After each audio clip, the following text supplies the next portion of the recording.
Hello, this is me, voiceover Ben. Just a very quick one. The audio on this for the first half an hour, the levels are a little bit up and down on my mic and Steph's mic, and that is down to me not knowing what I was doing. But I now know, and I fixed it from half an hour onwards. I figured it out as we were there, because I was recording it in mono at 18 decibels instead of at stereo and having them at separate things. Anyway.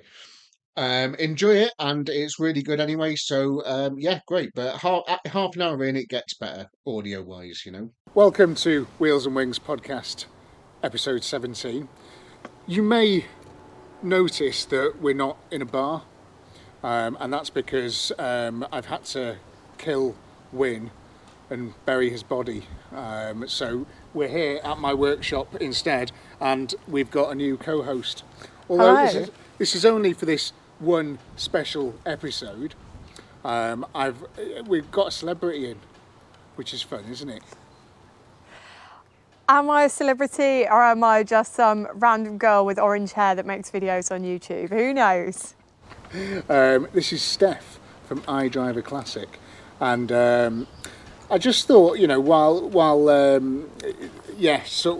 do something different, innit? I mean, I'm still going to be in the bar with WYNNE on Sunday doing a podcast, but I thought an episode for you guys might be a treat if I get Steph on and we discuss Steph, There we go. All the stuff about you, really.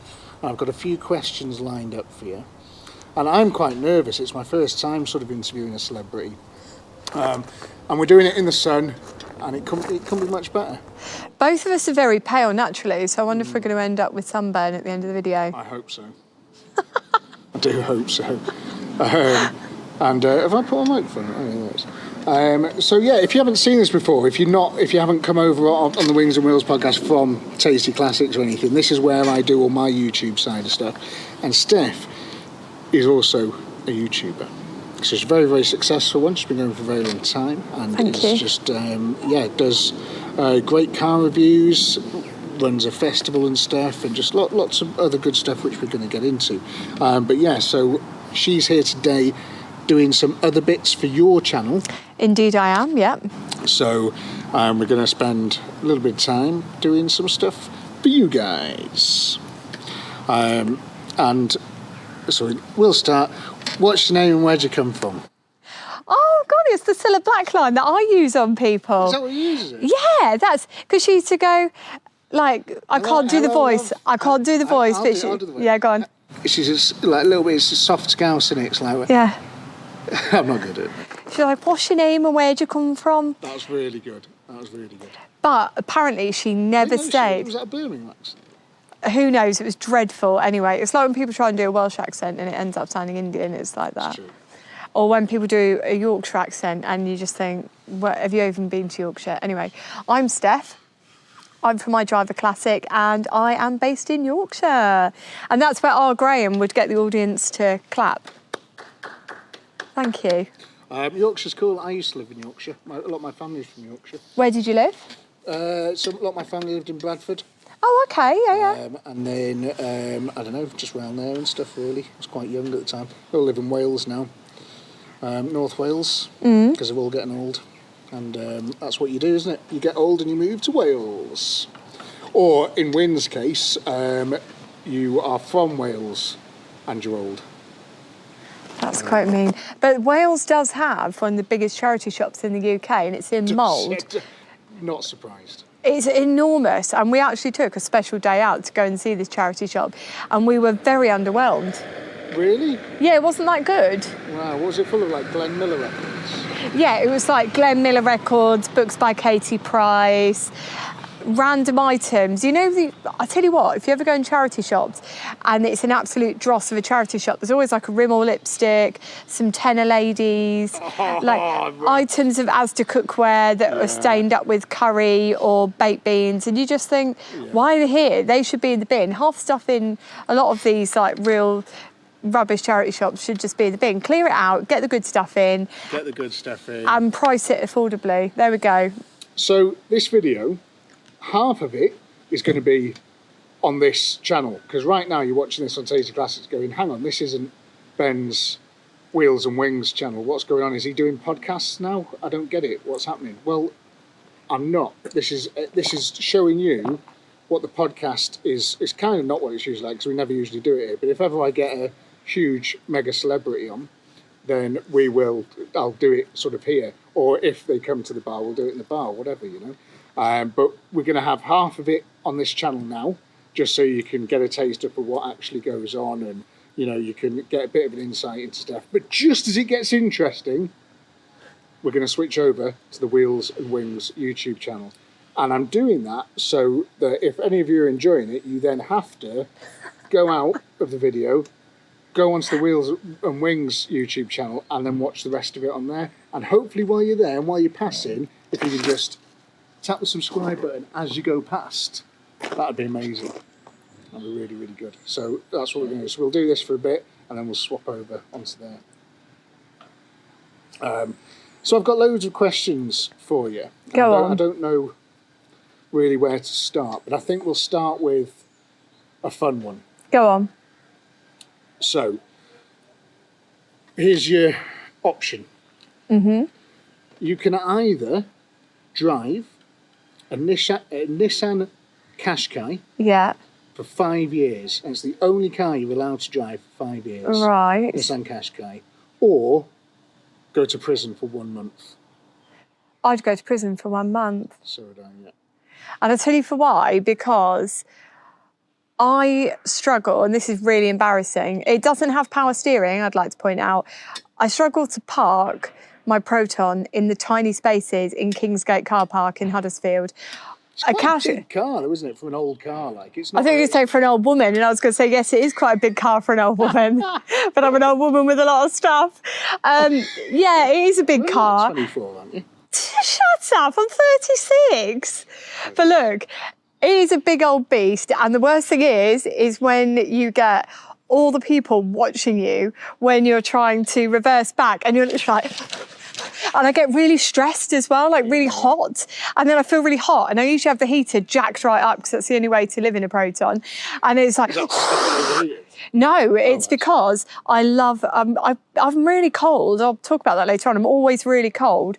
And so I have the heater jacked right up, which makes my boyfriend feel really sick. And if you ever go and like people that have got in them have been in taxis, that Protons, are always like, yeah, they've always got the heating jacked up. So I think maybe it's just Proton only thing. Anyway, I'll turn it back down to the cold that isn't really cold.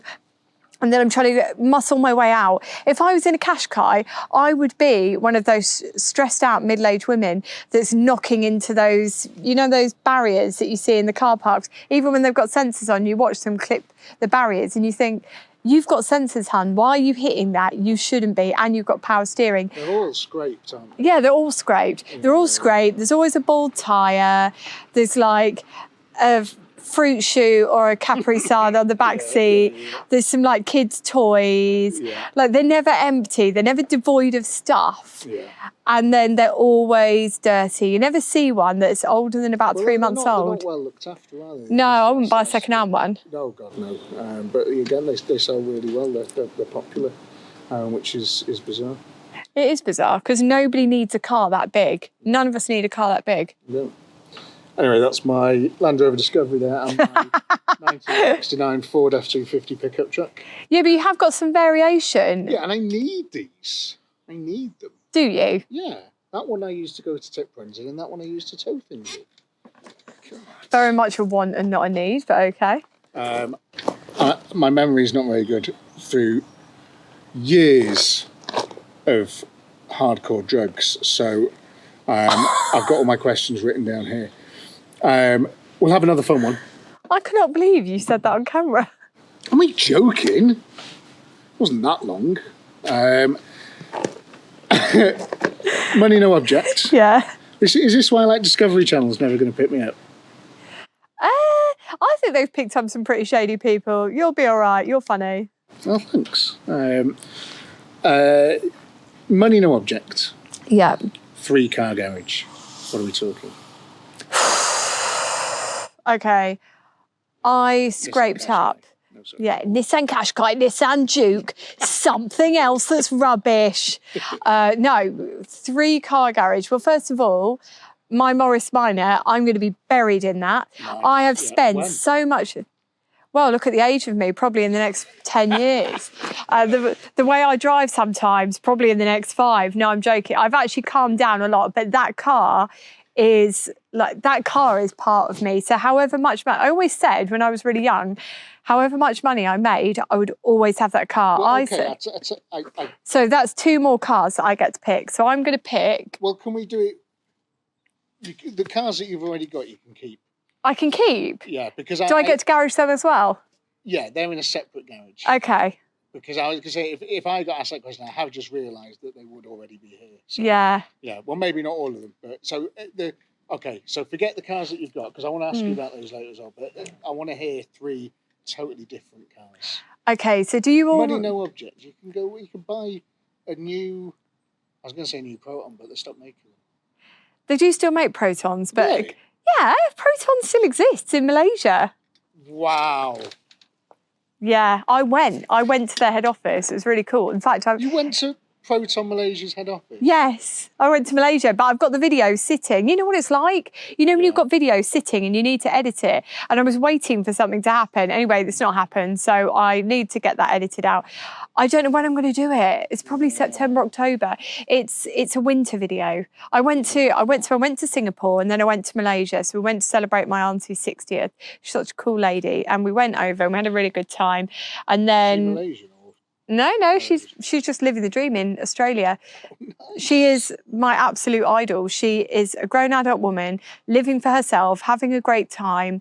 What does she drive? She drives a Honda CR-V, and she had one of the original early ones when she went over to Australia. And then when my cousin passed his driving test, that's how long she had it. When he passed his driving test a few years ago, she gave it to him.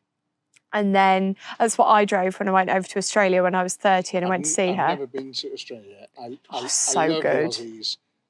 We get a few of them watching this. I need to go over there. I like utes. You got V8s. You got blowers. You need to get over there. But the only problem is,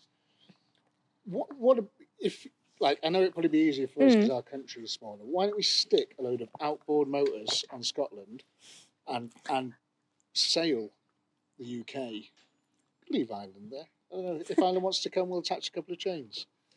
And then we could go down closer to Australia than we get there. Because at the moment, isn't it 24 hours away on a plane? It's quite a long stretch. So I did it, I think the last time I did it, I changed it Singapore on one end and Dubai on the other, or somewhere in the Middle East area, the UAE anyway, I changed there. And it was epic and it took me hours, but it was so worthwhile. And for anybody Australian who's watching, I loved Australia. It was beautiful. It was clean. They have kangaroos. Kangaroos are just bobbing about like squirrels do here. With a kangaroo. I've always seen those videos. They can knock you out. Well, I've seen videos of Aussie farmers getting into fights with kangaroos, and I just fancy a go. Like, it looks like the most fun. I would bet on a kangaroo, not you. Yeah, probably right. But they're big boys. But you wouldn't go after the biggest one, would you? No, you have to fight the biggest kangaroo. Or maybe I'll change my mind then. Yeah, exactly. If I could fight like a child kangaroo, that'd probably be better. Do you mean a joey? Is that what they're called? Yeah, that's what they're called. Just like one that's like 5 foot or something. But my auntie has them in her garden. What? She has them in a garden. She has a swimming pool and she has kangaroos and she has kookaburras. What more could anybody want? That's cool. Kookaburras are awesome. I know, beautiful. And it's such a lovely country. So for anybody watching, I'm very jealous that you live over there. And you know what? The vintage selection was better when I went to the vintage shops. Yeah, much better than it is here because I get a lot of American stuff. And the cars were better. People were more chilled out when you were driving around, less traffic. Cars better. They had some British stuff. They had some British stuff, American stuff, Australian. They had a really good mix, and they also had a lot of JDM. And I just thought that, I didn't know that. yeah, because I thought you all drove around in like Ford Falcons. No. So there's I'm not going to drill down into the minute details of it, but in Japan, once cars reach a certain age, I think it's a little bit like Singapore, I think it's 10 years, it's either 5 or 10 years. Anyway, they don't really keep them, and that's why things get shipped out of Japan and end up elsewhere. So they go to Australia, New Zealand, here, and so that's where like a lot of your Honda logos and stuff that are in Australia now and New Zealand now, they've come from Japan and they don't go to the immediate areas. So Well, it's closer to, to go to Australia from Japan, isn't it? yeah, well, they don't go to the immediate areas like Malaysia and stuff like that, because a lot of those countries, a lot of the countries that are less wealthy, I won't call them poor countries because I hate when people do that, because those countries are rich in heritage. They bring so much to the table. Again, Malaysia, just beautiful like Wales, country. Scotland, Yeah. And because they are countries which are less wealthy, they have anti-dumping laws, so they aren't allowed to take those cars directly in. So they're not allowed to just dump them off there, which would be cheaper. So they have that things like Singaporean cars. Anyway, you asked me what my 3-car garage was, and I went off on a mad tangent. And anyway, she drives a Honda. Possibly going to happen quite a lot. It's fine. Anyway, I was telling you, she drives a Honda CR-V. First one got written out by a Kangaroo. If you so say now a she's Honda in. CR-V for one of your 3 cars. No, I'm not going to. Okay, go on. Right. This is really difficult. The number one thing that I would desperately like to own is I tested a Humber Sceptre Mark 1 in gold last year or the year before, and it has never left me. It's a car which I would desperately like to own. Oh, dead cool. Love those. I tested a Hillman Minx. I would love to own one of those, particular John's, because John's is a beautiful example, the green one that you can go back and watch the videos if you've never seen the channel before. Cars like post 1970. Can I? Yeah, can have whatever you But want. I don't want that for me. Brilliant. Oh, do you want me to pick something a little bit more modern? Well, maybe for your 3rd car. Okay. Humber Sceptre, yeah. And what's it? I was going to go for the Hillman Minx. Nice, great car. Never done Um, a Hillman, but I'd love to. you should. They're beautifully made as well. Nice, let's get my hands on one. Yeah, and your Hillman and Humber cars had really strong followings with government officials. Winston Churchill drove a Humber. The Queen Mother was driven around in a Humber. Nice. The useless facts that live in my head. If I had to drive something more modern, the thing is, there's just a lot of modern cars just don't appeal to me. And do you know what? The Proton did not appeal to me.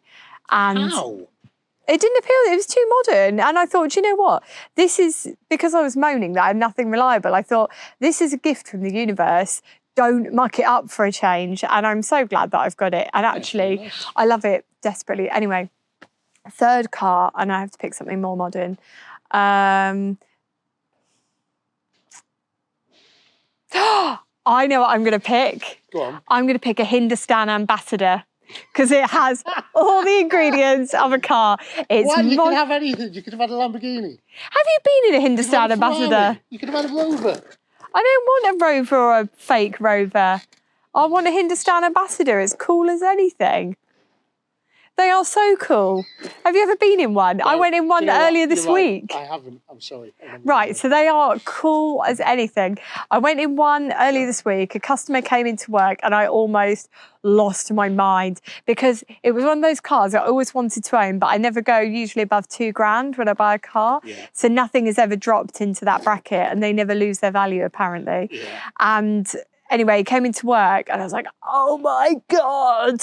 And he said, would you like to sit in it? And before he'd said it, I was like straight in there, like swimwear. And I was sitting in this driving seat, and it had they've obviously, like, someone's put a new dash in it. So it had a wooden dash, and it's got modern seats, but the seats are designed for Indian roads and to be driven hundreds of miles. Yeah. So they are so comfortable, and they've got really great lumbar support. So And they've actually, probably got less regulations in terms of... Yeah. So one of the reasons that you went from like the amazing seats of the 80s of Citroens and, the Austin, Ambassador with its like floaty suspension and the seats that were just incredibly comfortable, is all health and safety, like, crash testing and stuff. Like, no, you've got to have a solid, hard seat now and it'll be better for you and all that sort of stuff. It's like, yeah, but I want more voluptuous seats, Boring, isn't it? It's dead boring. Yeah. I mean, most modern cars, you look at stuff from yesteryear that was normal, a commonplace car that somebody could drive every day. The Austin Maxi will take your first car, for example, and you could fold the back seats down into a bed. What an absolutely brilliant idea. Even as late as something like the first generation of Kia Sedona, yeah, you've got that bubbly shape that is so popular now. However, you could flip the seats round, and then there was a little table and you could play games with someone on the back seat or have a little nap on a long drive. That's why I like the old MPVs, because you can spin the front Yeah. seats round. They're so cool. So cool. But we've lost all of that. You're not allowed to be fun in a modern mass-produced car anymore. Cars so boring. Hate them. Make them better. Renault 5. Can I slip a car into my little garage? Yes. Okay, I want to slip in the electric Ami. Oh yeah, great. Because that is like my only exception for modern cars. Love them. Yeah. Think they're so cool. Want this Morris, the new Morris J van, electric. Have you seen Yes. those? Yeah. Yeah, but new cars. The Renault just made that electric Renault 5, and they've bought out the Renault 5 Turbo, and it's still electric. And it's like you can't call it a turbo because it's electric. It's just an electric motor. You can't have a turbo on it, and they need to stop messing about and making them plain and boring. The car looks incredible as a retro thing, and if they put, it doesn't have to be anything crazy. If they put a 200 horsepower, 1.6 litre turbo in that, makes noise and is great and can overheat and stuff. That'd be the sort of that'd be the big seller. But they're making it electric because I know they're boring, aren't they? Well, you have to make everything electric now. Yeah. It's cheap for them to make and break. You don't have to worry about anything. It's just put a couple of washing machine motors on the back wheels some electric cars have one motor. Really? They have one, not just one motor, but one wheel drive. And some like Mercedes electric cars, one wheel drive. Nuts. Absolutely. Anyway, we're going off on one. Need to stop talking about electric cars. Or we can go on to the next question. What do you think of electric cars? Because one of the things in this podcast is I tend to go off on one about electric cars quite often. So where do you fit in? Okay. I personally am deeply uncomfortable that it's becoming the only choice, although I believe that it has a place as a choice. So for some people, everybody has a different life circumstance. Yeah. And so I think that for somebody that does mileage that is perhaps not as mammoth as my own, and they've got a driveway and they've got the facility to charge their vehicle, I think, yeah, fine. If you want to have an electric vehicle, that's fine. And I believe you should have that choice. I totally agree. However, go on. I'm going to tell you what concerns me. What concerns me is that if we move forward into a world where there's 100% electric and no other choice, there will be downsides to this. And one of the big downsides is that people that live in terraced housing, and I live up north, and there's a lot of terraced housing. Yeah, exactly. How are you going to, and I hate when people say, oh, we'll charge the nearest point. Well, that's blooming inconvenient. It would be impossible for you to put it. Where I park my car is nowhere near my flat. No. It's impossible. You can't, and it's against a wall that is someone else's property, someone else's, but it's just, you can't, it's so, I feel like the people are so idealistic with electric cars and they go, oh, but I've got a driveway and I can do this, and if I can do it, then everybody else can. It's like, no, you can't. I also like exhausts that go bomb. And I know I'm going to sound like a socialist, but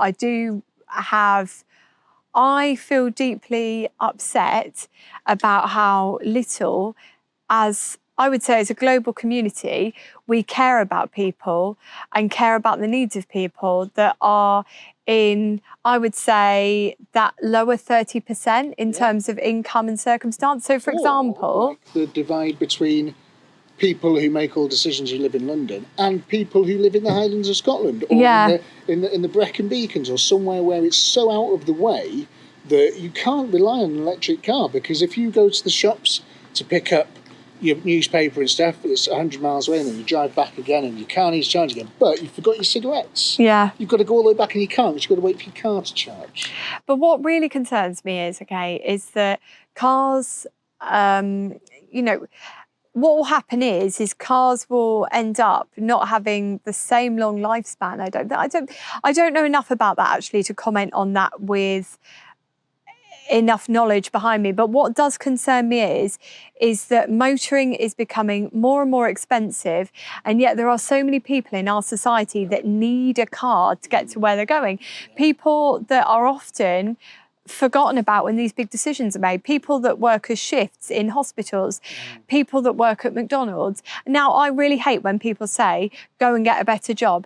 Okay, fine, that person upskills and goes and gets a better job, but that position within the working economy is still unfilled, and whoever comes into that position, whether it's a student or whether it's a mum who's trying to make a few quid while their child's at school, where is their safety net to make sure they can have an affordable mode of transport? And again, this plays into why I don't like ULEZ. Now, I'm very... it's one of the worst things in the world, yeah. I'm very pro us living in a clean world. I particularly hate people that litter. I hate people that get rid of stuff. A lot of people that whinge about like the in the ULEZ, I got it in ultra low emission zone. They bring things in and then they go, oh, people. What we'll do as well is maybe these cars that use a lot of petrol stuff, we'll maybe tax these out, and we'll do other certain measures. And if you want to buy a car that's a certain thing, if you want to get a company car, things like. So how we don't all live in the city centre of London. We don't want to live in these city centres. I live in this wilderness, and there is no environmental issues here. There is none. It is just where you are. It's not sort of where So don't. It's like as WYNNE says, if one person shits the bed, everyone's in nappies. It can't be like that. It's just like if there's problems down there, it's like. Yeah, you sort that out down there. But like, we're all right up here. We don't need electric cars up here. We don't need any of that. But it should be an option for people. But my big concern about ULEZ is that we are punishing the poor, because who drives a cheap car? Who drives an older car? Yeah. It's going to be people on low incomes, people on pensions. Life for a pensioner down in London must be looking pretty awful right now, because. You can't. I mean, my best friend's grandparents live in London, doing very limited mileage, maybe out 2 or 3 times a week, doing a small amount of mileage in an older car, which they couldn't keep because it was going to be ULEZ, and then they would have to pay this daily charge. So what was it, like 12 quid or something? So it's an extra £36 a week that they have to find to do a trip to Tesco's, a trip to hospital, and a trip somewhere else. And what happens is these zones come in and there's not the infrastructure to support shift workers doing a shift pattern. So then what happens to those people? They then end up in vulnerable situations where you've got women, you've got men as well, actually. No, everybody. It's not just women, it's everybody going out into the night where it's not really safe to be, because you've got all these people that are scary out there that are going to go for those people. And why are they out there? Because they couldn't travel in their cars anymore, because they can't afford to keep it. So we are essentially making vulnerable people more vulnerable when we make these changes. It's like the closure of banks. It's like putting everything online. Who does it punish? It punishes the people without connection, and it punishes the elderly. And we're making society such a narrow box that everybody has to fit into, and I don't think it's right. Sorry, I know I've gone off on a tangent. No, you're totally right, and it's very centred around the people making the decisions tend to make decisions based on where they live and what they're experiencing in their life, rather than what the whole country is experiencing, all that sort of stuff, which is bonkers. Like, it's crazy. It shouldn't really be the thing, but it kind of is, I find it deeply upsetting, actually, because I see a lot of older people that watch my channel as well, that tell me about how they've become cut off or feel really exposed because they can't tap into this. I mean, do you know about the telephone thing? What telephone? They're turning off all the telephone lines. They're changing it all onto digital. So if you are a vulnerable person that relies on one of those bibbers, you're going to have to make, in fact, I should probably say this, if you've got a relative who relies on one of those things, the SOS buttons around their neck, you need to tell... Got one of those. You need to tell the your telephone provider, because they can put in an extra backup battery, but they're swapping everything over. And it's like, what happens if the system goes down? Now, I know that telephone lines are old, but again, how do we support the people that are in the most remote areas? When we make a decision, it should be supportive and appreciative of all of the people that are in the scenario.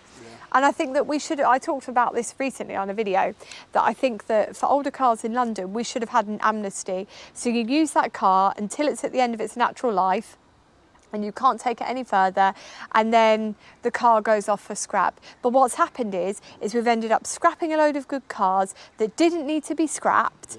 And there are cars that could have been given out to young people on low incomes to get them to work. There's a lot of young people that are out of work. I think the figure's quite high at the moment. It's around 20%, and it's gone up since COVID. It started going down before COVID, and it's kind of gone back up again. We need to think, what can we do with those older cars to repurpose them? Well, why don't we move them out into areas? You've got women and men escaping abusive situations with nothing on their back. Could we not repurpose them to them?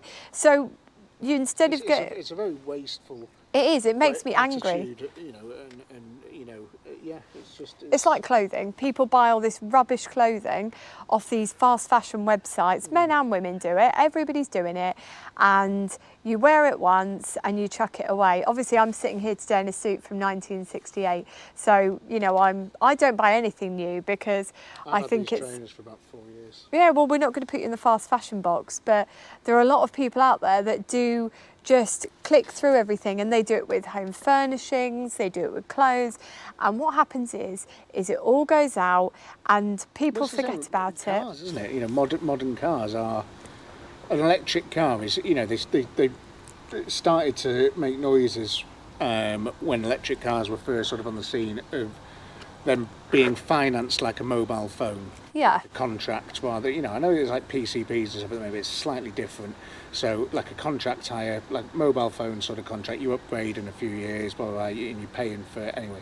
So, you know, that has turned something like the truck, for example, that was probably bought initially by a guy who needed a tool, needed a vehicle, and then has gone, right, I'm going to maintain it, I'm going to look after it, I'm going to make sure it's good and it's, you know, it doesn't need anything for years and years and years, and it's because I've outlaid an initial large amount of cash, and I now want to make this last a lot, you know, a long time.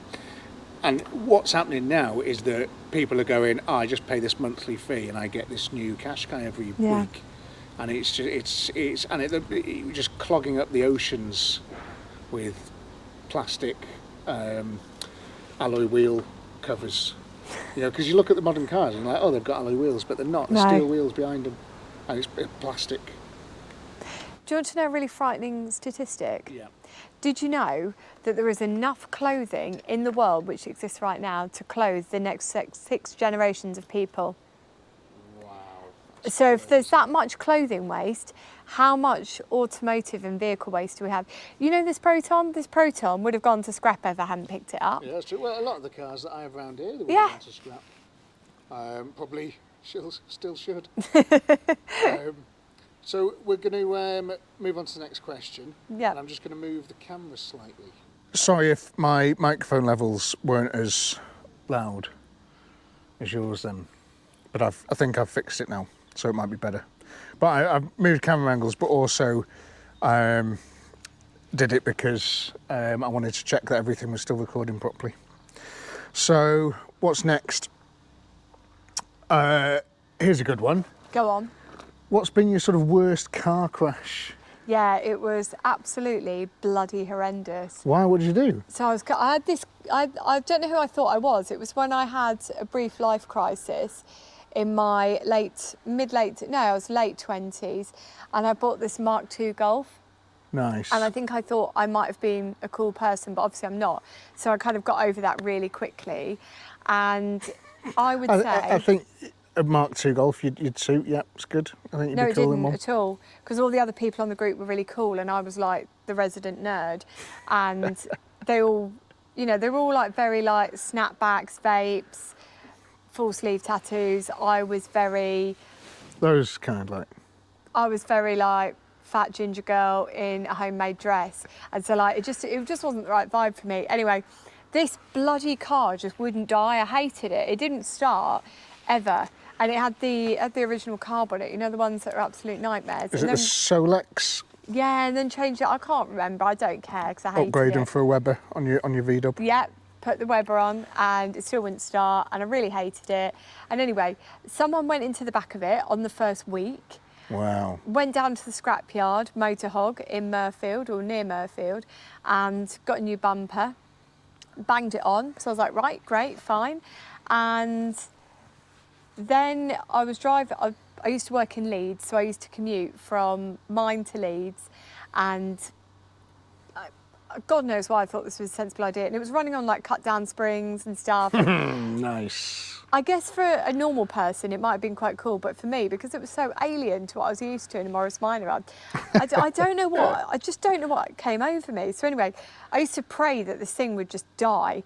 And anyway, I was driving, I came out of a car park, this girl comes round the corner, and I call her a girl because she was very young, and she was in this enormous SUV, and she hit the front wing, and she was on her phone, and then I was hooked onto her car. I don't know how it happened, but she dragged me down the road. Bloody and I was hell. so frightened because I could see this bridge coming up, and I thought, Oh my God. I just thought, what am I going to do? So I just absolutely anchored on the brakes, and it detached us, and it was at that point she realised that we'd been attached. Wow. And we'd been dragged over half a mile down this road. Wow. But I was really frightened because I thought, I don't know why I thought I was going to go into this bridge, because every time I pass it now I think I wasn't going to go into the bridge, it's so dramatic. Yeah. But in my head at the time I was like, I'm going to be taken out by this bridge in this car that I hate. I'm not even in a car I like. Anyway, we stop and I'm like this, because I've never had an accident. I'm like, and then she's like, you've hit me car, you've hit me car. Oh my dad's God. going to be fuming. So anyway, it all went through insurance. It turned out Dad was the solicitor, so he went through. No. So it ended up going as dual fault. I was so mad because that sat on my system for years, and I thought, that was not my fault. You hit me, but because the road positioning was really ambiguous in that section of Leeds, it could have been anybody's fault, and it was so rubbish. Try not to swear, because I try not to swear when the camera's on. It was so rubbish, and I was fuming, and that was the worst. That was the worst accident, and I was really upset about that. But anyway, I can imagine, got rid of the car because the accelerator kept snapping. So there's somebody out there who's still got it because it's on sawn, and occasionally I check in to see if anyone's stupid enough to put it back on the road, and no one has been. Wow. But I did a Google of the registration plate, and someone had that car tattooed on their forearm. And I thought, whoa. Why of all the cars in the world have you had that one tattooed? But he loved it. Nuts. I mean, it really does Speaking prove. of, the front end of the Capri is going to be going on there soon. Would you like to know a little secret since we're doing an interview? Go on. I have a car tattoo that nobody knows Oh, about. do you? I do, yeah. It's bloody massive. And I'm going to tell you the story behind it, because nobody knows that I have this tattoo. So if Where is it? Where it's here. Right, okay. Right. A car tattoo, that's cool as fuck. It is cool, actually, and it's absolutely enormous, and the story behind it is incredibly sketchy. So when I was at university, I had my Morris Minor, and somebody's boyfriend of the time was a tattooist. Right. But what he failed to mention was he was pretty new to it. Ah. So the tattoo is not the best. However, it's the badge off the front of a Morris Minor. Wow. And then around it says no drive finer than a Morris Minor. And you know what? That's brilliant. That's so It's good. absolutely dreadful, because when I was a big gal, it looked all right. But now, when you shrink, Yeah, right, okay. when you shrink, and you shrink quite a lot to half your body size, Wow, right, the okay. tattoo just changes. Wow. And so it looks even worse now. So it looks like it's like, no drive, what? But it's funny, isn't it? And I That's remember brilliant. at the time, because I was very young, I must have been 21, 22, and this girl that I lived with was such a cow, and she turned around to me and she went, hey, You'll regret that when you're 30 and you're driving a modern car. And anyway, I really wanted to message her on Facebook on my 30th birthday and be like, guess what, I'm still driving. But you know what? She hated that Morris Minor. I think she would have just thought, that's exactly the kind of thing I expected from that freak.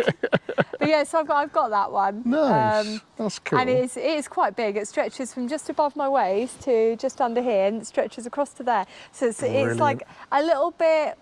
It's not something that I could flash to a stranger, but like when you're wearing swimwear on holiday, it's very noticeable. Because people always go, and it's always like when I'm on a Morris Minor holiday that I'm wearing a swimsuit, and people are like, is that a Morris Minor tattoo? And it's like, yes, it is. Awesome. That's the kind of person I am. So good. I probably wouldn't have another one, but if I did, it would probably be another Morris Minor tattoo or something, because I think like that's my whole life. Yeah, I don't regret it. Yeah. Even though it's terrible quality and looks dreadful, I don't regret it. It's funny. Well, absolutely, yeah. I mean, I've got like record player, I've got a cassette player, and I've got loads of engineering stuff on there because that's what I like. I also like Ford Capris, and I'm going to get one there. And not the truck? The front end of that Ford Capri. The Ford Capris, I thought about getting a Ford Capri tattoo on my arm. Yeah. Well before I ever had a Ford Capri, and well before I ever had the truck. Oh, so really? It's just like it's going to happen. But I never wanted to do it because I was waiting until I had the car to model it on, which is sat in there. Next question. Yes. You mentioned your cars then.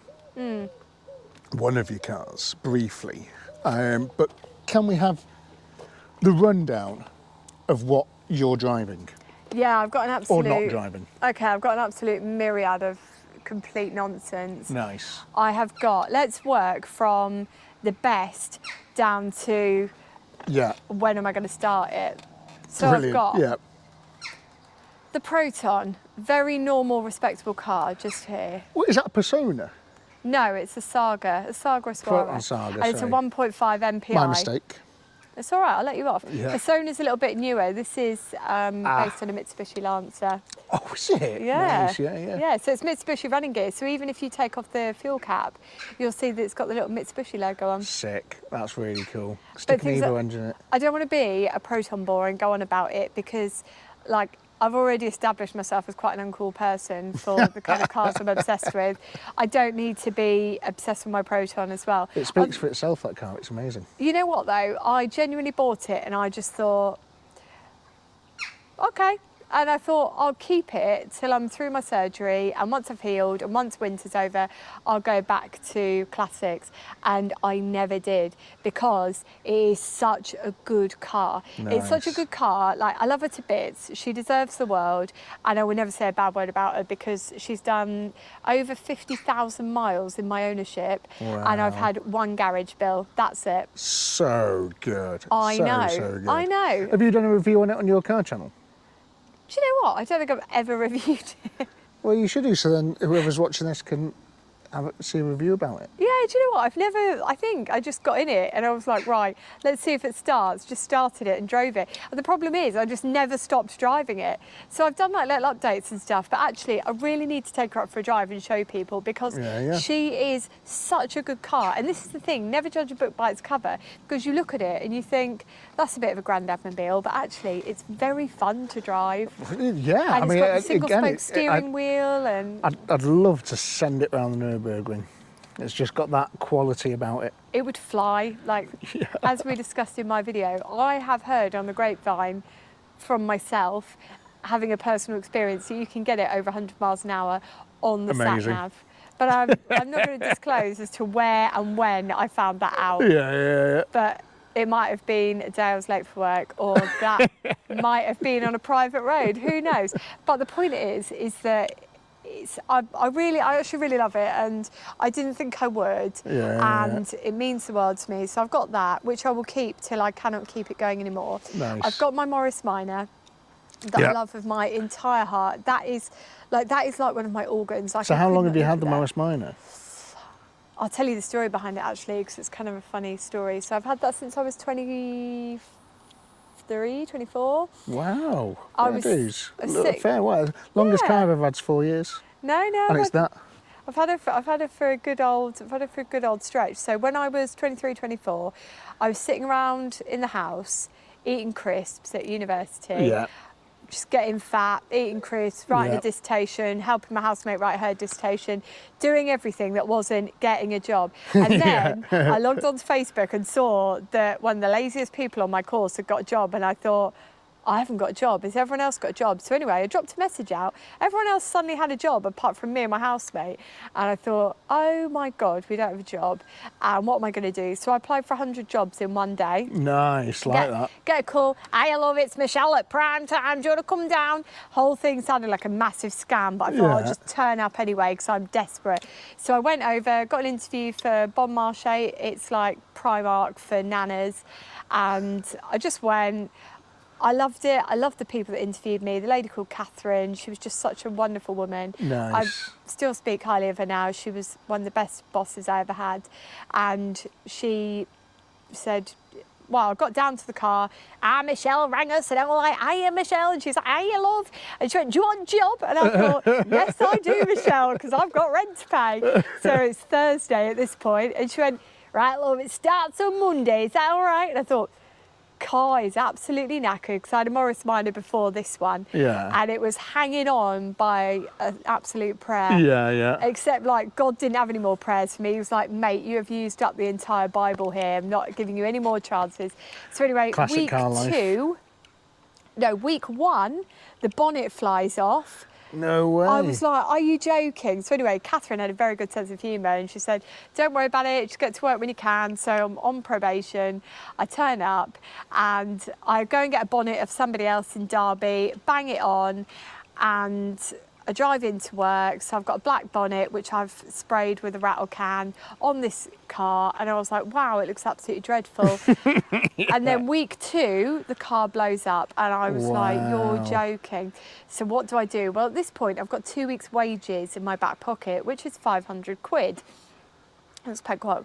At the time, I thought it was a millionaire, this 500 quid. It's a lot of money. Yeah. That cost me 500 quid. Exactly, all the best cars do. Yeah. So I go online, I go onto a website called Pre-Loved, if you've ever used it. Yeah, I've heard of it, I We're think. going back years because no one uses Pre-Loved anymore, not really. And anyway, this guide posted this car. At this point, it's 10:30 at night. This man's just posted it. And obviously I had no idea of how society worked because I just rang this man's house phone at 10:30 at night. And I was like, hello, like an absolute idiot. And I was like, I'll give you the money you want, this 500 quid. And he was like, no, you need to come and see the car first. This man was very honest. He went, come and see the car first. I went, no, I'm happy with the pictures. And he went, no, I want you to come and see the car because here's the catch. Hadn't been on the road in over 20 years. Wow. But I was willing to stake those 2 weeks' wages on this car because I was like... Who's done that?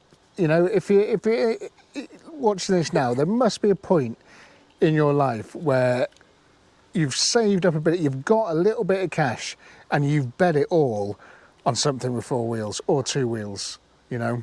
I've done it so many times. I've gone, I could either pay my rent, pay my bills, pay HMRC what they keep asking me for, I could, you know, do all this stuff, or I could buy this thing I've just seen on Facebook Marketplace or wherever. And I bought it. And I just turned up with a trailer and bought this car off this man. And this man definitely thought I was an idiot. And you know what? He was entirely right. I was an idiot. Because I was like, this car, and I told everybody about it. And I said, I bet you all that I take it to an MOT and it gets an MOT. I said, I've just got this sixth sense that it's going to pass an MOT. Anyway, took it and it passed. No advisories, nothing. That's nuts. Just went straight through. And then I just started driving it because I was like, I've got nothing else.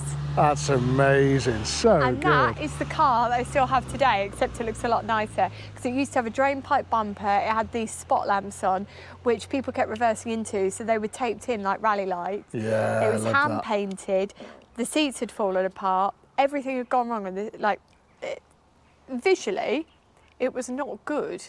Mechanically, because the man was a mechanic, it was beautiful and it was so Nice. solid. That's and you good. know what? He was so honest, and if he won't be watching this, I mean, is he even still alive? I don't know. I actually want to find out. I want to go and take the car to see him, but He was such a nice man.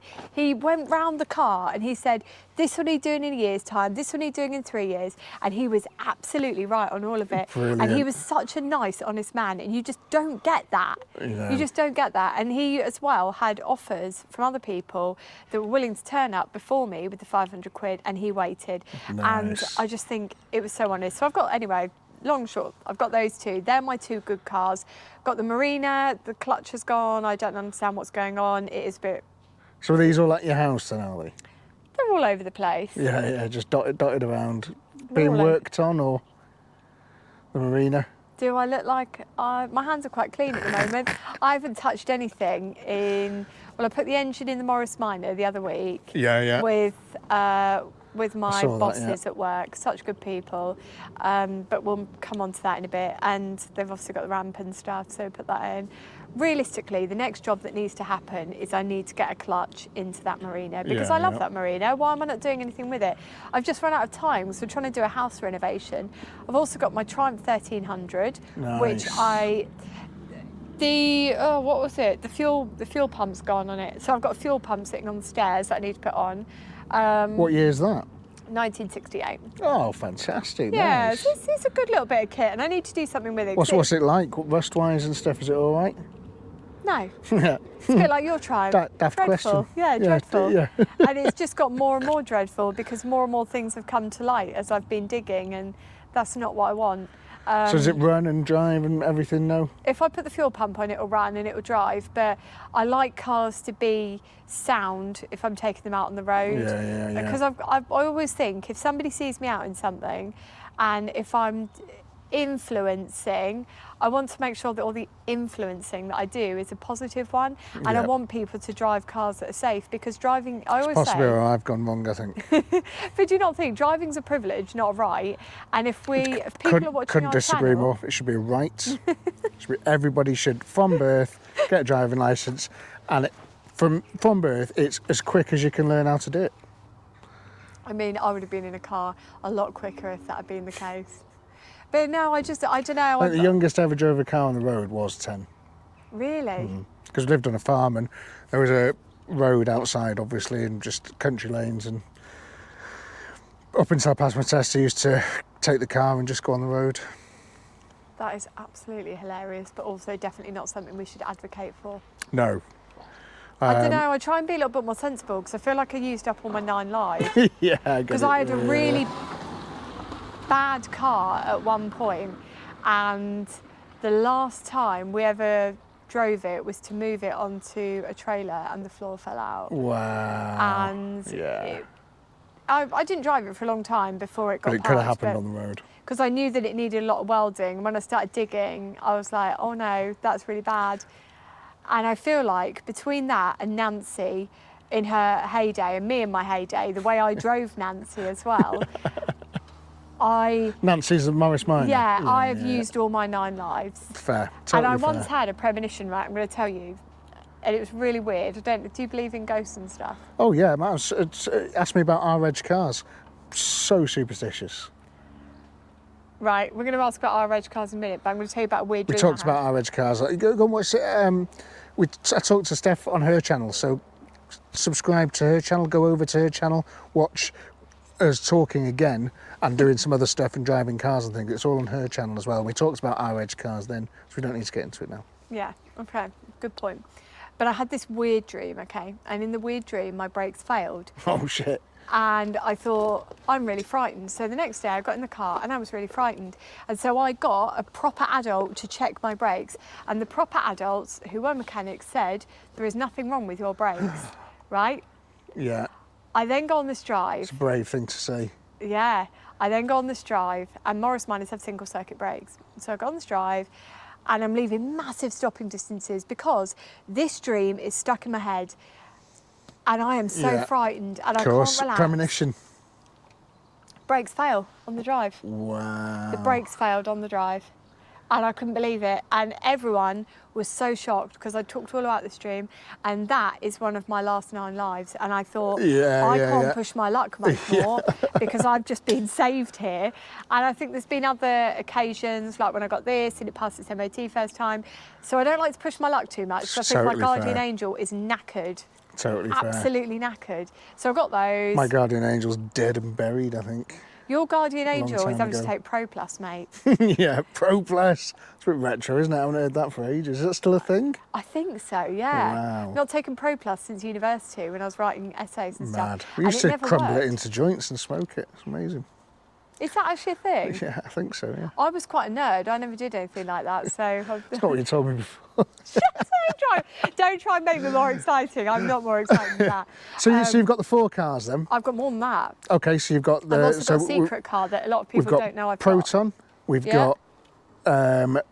what's her name? Nancy, the Morris Minor. Then you've got the Marina, and you've got the Triumph 1300. Yeah, and I've also got the secret car that I haven't got rid of. Is the 1300 that Spitfire 1300, is it? No, it's a Triumph 1300 front wheel drive. Oh, well, right, okay. Don't make me get into like the Triumph history for you and be like, well, actually, you wonder. I can't be that person today because I've already told you about Adderley Park Morris Travellers. So I can't go into. Because I've got one in there.